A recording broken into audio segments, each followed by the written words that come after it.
Or if you can give us a deeper explanation of that. See, if the partner A is AA, they can marry as the screen, as on a screen. Okay. And then let's concentrate on those who cannot marry. Partner AS and AS can marry because there's a probability that we'll have children where the S and S will meet, and they'll have children who are SS. Okay. Here's the case that some people will say, oh, we have strong faith, so our A and A will meet. Yes, we have faith. But I have a patient who all her 3 children, they are all SS. Okay. The A never met. Oh, the A ran away from them. The A never met. They are all SS. And then when she comes to the clinic and this person have crisis, that person have crisis, it's so stressful. Too much of hell. And I think if you can prevent it. So if you're in love, don't let the love reach 100% before you say I do. And then the other one too. The partner is AS, the other partner to SS, the other partner to is SC. Okay. So that one too, you have case. The probability that you have case, some will be AC and then some will be SC. What shows that all the case will be AS, AC? What shows that they will all be SS? You see, and then the last one is those who are AC and AC. Okay. Right. AC and then CC, I think. Okay. Yes. So they give birth to AC, AC, AC, AC. That's the last line. Yes. So the probability, okay, Dr. Amu, I know there is a percentage. I think this probability thing needs to be explained very well, because then someone assumes someone might assume that, okay, so if I am AS and my husband is AS or AC, one out of our children will be AA, and then one will be AS, and then 2 will be AS, and then only 1 will be SS. So maybe probably if I give birth to 3 children instead of 4. But then what the actual interpretation is that with every delivery, so with every pregnancy, there is that percentage, so 1/4 chance that the child will be AA. There is another 1/4 chance that the child will be SS, and then there is a 50% chance or 3/4 a chance that the child will be AC. It's for each pregnancy. Dr. Amu, that's very interesting. Hold on to that point. You are still watching Facts of Health, and it's interesting. The topic is so interesting. I know we are learning a lot. I know you are listening. But be part of the show. Send in your questions. Send in your troubles. If you have patients living with you, send in whatever issues that you have there on 050-1432-820. But we'll take a quick break. We'll be right back.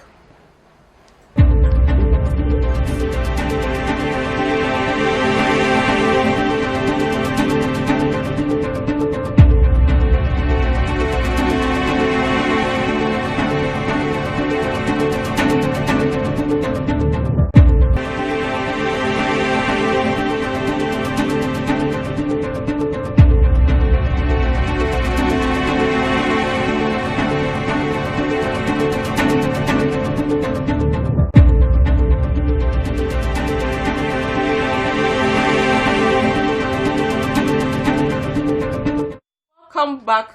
This is Facts of Health. I am your host, Na Edu. You can follow us on all our social media handles: Facebook, Facts of Health; Instagram, facts.of.health; Twitter, @factsofhealth1.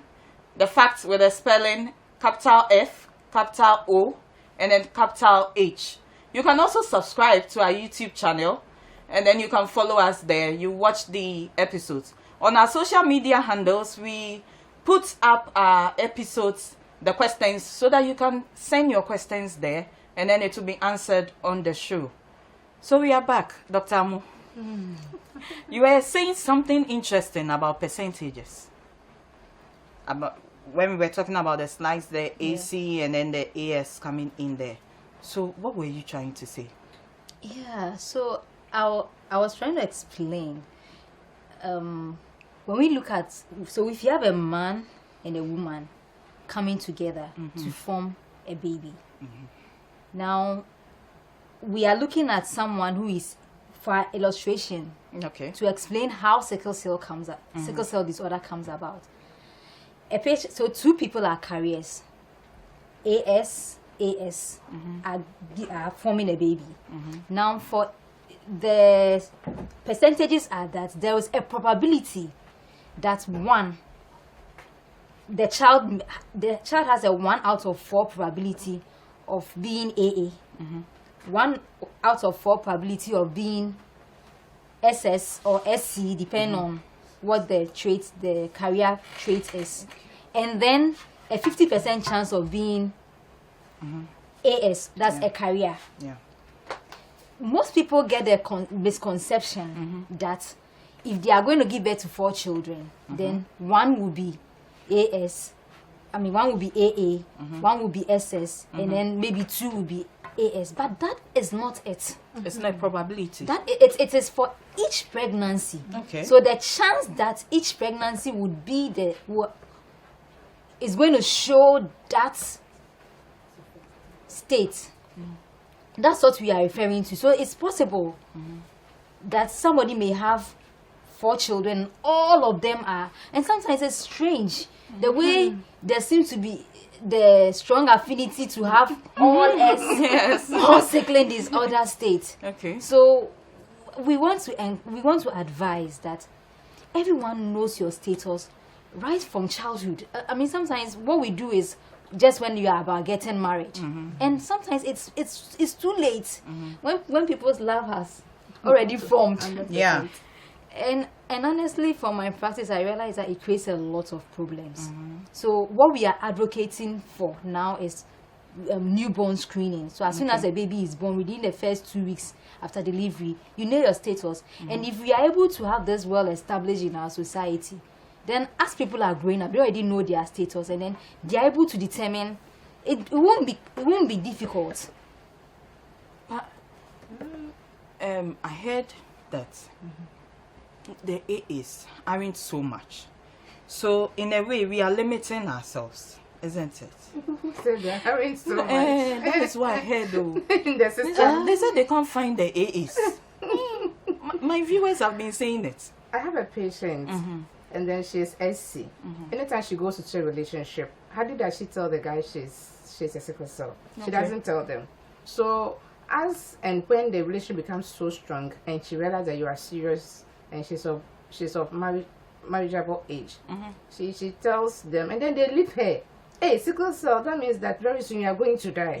Then they'll leave. But I met her this year, and she told me that I'm going out. Any guy who is ready, I'm ready to tell the guy from day one. The one who is for me will come for me, or will love me, just as I'm SC. So I believe that, just like Dr. Amo said, the newborn, as soon as the baby is born, at least within 2 months, we should be able to do all the necessary labs that we have to do for the child.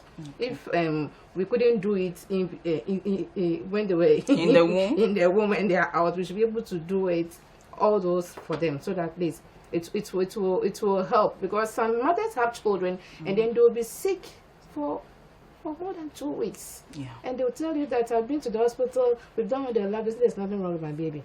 They ask them to take the children to see the pediatrician, they'll ask for electrophoresis in the child that may be SC or SS, and they will say that when we're going to marry, they said we're all fine. We're all fine, so we can marry.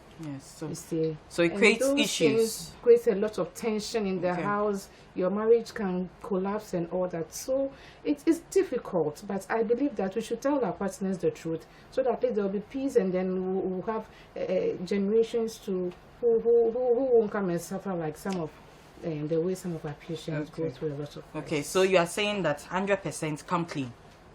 Come clean on the first day, 100%. Come clean. That's what we are advocating for. Just like how you know your name, and you meet somebody and the person asks you what is your name, you should as well ask, so what's your genotype? Wow. Yes. I'm AC. Yes, I'm SS. So it should be something that should be part of us. Yes. We shouldn't look down on our patients.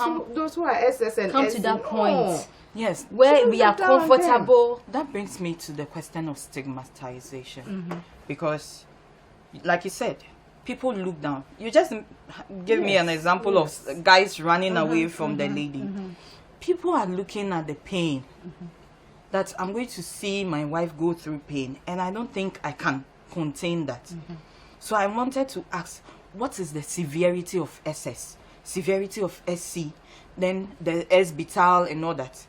Not to let people select on or be select who they want to be with, but let us know the differences. If someone is SC, is the person so totally different from SS? Are their crises different? Yes, there are differences, and then the differences are accounted for by different conditions, so that we cannot specifically say maybe the condition alone, because I mean, for every state of a person, the as in the physiological state of the person, environment, educational status, upbringings, all come to play a role. But then generally from research, we realize that the severest form of sickle cell disease is the SS state. There's another one though, it's called the S-beta not thalassemia. So these two are the ones that are described as the sickle cell anemia, because they are actually characterized by chronic state of having anemia. So their blood levels are usually low. All right. Maybe we should talk a little about the complications here. Yeah. So we have some slides for complications, if it can be put up, so that we can explain. But I think we'll break in so that when the slides are put up, then we can. We have some few messages here. If we can attend to them, and then we'll go back to our discussion in no time. So someone is asking. The person didn't bring his or her name. That what are the side effects of hydroxyurea, and under what circumstances can one take it? All right. I think we've not gotten to that point yet, but the question has repeated. Okay. We can shift it to when we. So I should. Okay. So I don't have your name yet, but whoever asked that question would take it. Later on, we'll discuss sickle cell. We are still now beginning, so don't worry. We'll give you your answer. And then I have, hello, good evening. Please, I'm a host from Tema. My guy is AC and I'm AS. Can we get married? I think no. From the angle, are we on? Yes. From the angle we are coming from. From the angle we are. Honestly, when it comes to marriage, nobody can force you. Yeah. But then, from the angle we are coming from, because of the challenges we see with this condition, that's why we stand at this point. Because like we said, sickle cell disease, or people with sickle cell disease have the severest form of every medical condition. From that angle and seeing the pain they go through, the complications they have to pass through and all that, we advise, we will guide that you shouldn't. Because there's a huge chance that you have children who have sickle cell disease. Okay. So because that answers AS and then AC. There's a probability that you will have kids who are SC. That's what I was saying with the experience from the patient that I was talking about. What shows that all your children will be the guy's A, and your A will meet all the 3 or 2 children that you want to have. Right? It may turn that they will all meet the S and the C, and they will all be SC. Right? So why do you want to give trouble to children who are yet to be born when we can prevent it? Prevention is better than cure. So if the relationship hasn't gotten to its peak, I will advise her that she should sit and talk to the guy, so that if possible they should break up, and then I think she'll get somebody with AA who can help. Yes, that brings me to that question. Most viewers have the point of we can get married and not have children. As a counselor, do you think they have to come to that point of agreeing that we can get married and not have children? I know colleagues. I have a colleague, and one was SS, one was SC. They were advised upon, but they said they won't have children. Okay. So they have to travel. So they are in UK now. right? That place is different from Africa, into brackets Ghana. Here in our setup, our setting right now, if you marry 1 year, 2 years, they will ask in our can, what's the whole year right? Yes. And then a whole lot of some comments here and there that will just dump your spirit, right? So the best thing is they can get married. Maybe they can do adoption, because sometimes some loves are so trying, right? They can do adoption, and they can do, and just the one that carry babies. Somebody can carry the baby for you. So that they can have a child or two, right? But in a certain here, you say no child at all, and there's nothing wrong with the two of you. It's a big question mark. But if it's outside our world, outside Ghana, Africa setting, that one day nobody cares about whatever that you do over there. Okay, we have another question. I'm sorry to cut you in, but we have another question. It says, I'm AA. So does it mean I can marry any genotype? Yes. Yes, we have a lot of patients. You can come and see us. Beautiful guys and ladies. Then, please, what about? So you see that you're not really in short, like you are saying. Yes, I'm not. Yeah, I can see that someone is looking for any genotype. So if our patients are listening, the SS and SC, someone is looking for any genotype. So open up. There's another question. They don't. Let me say this. Please make sure to add your names and then where you are sending your message from. Because I have another one here. Please, what about AA and AC? I didn't find it in the chat you put up there. AA and AC. They can go ahead. They can go ahead. Because one is AA. Yes. AA can marry any genotype. So they can give us treats. Yes. Yeah. Okay. So, Doctor, back to our discussion. We've taken care of a few viewers. So we were talking about the percentages. Yeah, we were talking about the percentages, and then someone brought in this question of AS and then AC marrying. So if the percentages are, what's happening? The complications. Okay. So you were saying that there are other complications when we spoke about the percentages. So let's see the complications and then so as we started describing what happens in sickle cell disease, so we are saying that we can look at the complications in two ways.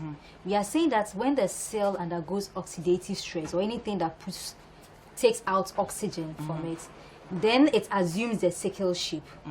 Now, when the cells assume the sickle shape, what happens is that they are no longer flexible. So they clog together. And then when they clog together, it can block blood vessels. And then once blood vessels are blocked, this can occur anywhere in the body from the head to the toe. So these are what we call the vaso-occlusive crisis. The commonest site it occurs is in the bone, and this results in severe bone pain. Now imagine blood supply to a part of the body has been cut off. What is happening? The cell is actually dying there. And this is the commonest complication. So for most people in our environment, what they say is that they have rheumatism. Or when the weather is very cold, they have pains in their bone, excruciating pain. Out of my mouth. So this is usually the commonest complication, the vaso-occlusive crisis occurring in the bone. However, this can also occur in every part of the body. It can occur in the brain. That can lead to a stroke. And this is so common in children. Especially below the age, up to the age of 16 years. So it can occur in the eye. They can have eye problem. It occurs in the chest. That's what they call the acute chest syndrome. It can occur in the spleen. The spleen is an organ which is just below the stomach, and the role it plays, it helps the body to fight infection. So that when you are getting frequent crises in your spleen, you tend to lose the body's ability to fight infection. So then they are prone to having a lot of infections. And then it also it cuts off blood supply to the skin. So one of the huge challenges is having chronic leg ulcers. So you have sore on the leg that is not healing over a long period of time. Wow. Because there's not much blood going to that area. They also can have problems with the kidneys. And so in our clinic, we expect them to be having frequent tests of their kidney function. Okay. So that's the first aspect of it, where those the blood vessels are occluded. And then whenever the body wants to get rid of anything in any foreign material in the body, the cells in the body clocks to make it big enough for the body's immunity to recognize it. Okay. So when the blood cells have clocked together this way, then the body assumes that, oh, there's some foreign material in the body. So the body helps to remove the blood. This is what results in the anemia, because the blood cells are almost always breaking down. Now, how do you notice it when a person is going through this acute breakdown of blood vessels? So their eyes become yellowish. When blood cells break down, it leads to formation of bilirubin, and then that is what will show off. Excess of it shows up as the yellowing of the eye. So you see majority of people with especially sickle cell anemia, and I remember we first explained this, with sickle cell anemia having jaundice, so yellowing of the eye. It's actually occurs at several places, but it's the eye that is most seen. And then in an acute hemolytic crisis, you will see that their urine become dark. Okay. Or blood in urine. Yes. But now, when this happens, it's important to take a lot of fluid so you don't get any renal kidney problem. All right. Then she has to finish with Parkinson. Oh, yes, I almost forgot that. So we'll hold on to that complication first. We'll hold on to that complication. We have a question here. Okay. You know, I mentioned blood group and genotype. I have a viewer who says his blood group O. So he's negative. So it's blood group O. Yes. So no, we have blood groups, and then you have to do electrophoresis. Then you know the type or the type of genotype that you have. That is when you do the electrophoresis, that spells out whether you are AA, AC, AS, or SS or SC, right? But the blood group, you are O positive, like the donuts, the ring donuts example. Okay, yes. So the donuts the comes blood in group here. helps us to know the type of blood in case you need one when you come to the hospital, the type of blood to give to you to transfuse to the patient. But the genotype is different from the blood group. Oh, okay, so the genotype is not in the blood. Maybe a little explanation on what the genotype is. Really is. So we started by describing that every trait in the body is controlled by proteins, and then every character in the body is controlled by proteins. And for you to express anything like, let's say, eye color, it is determined by two options. You are getting one from your mommy, one from your daddy. But then these options, one is said to be dominant, and then the other is said to be recessive. Now you could have somebody that has two dominant traits.